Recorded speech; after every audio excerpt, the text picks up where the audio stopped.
నవరాముని కాలంలో వచ్చారు.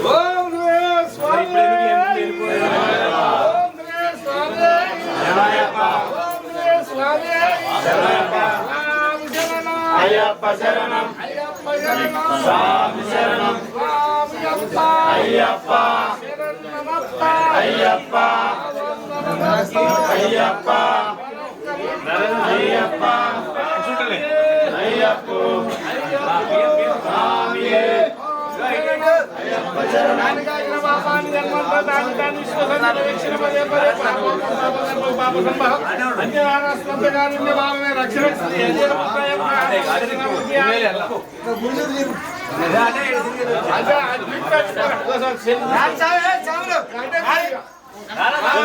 మామూలుగా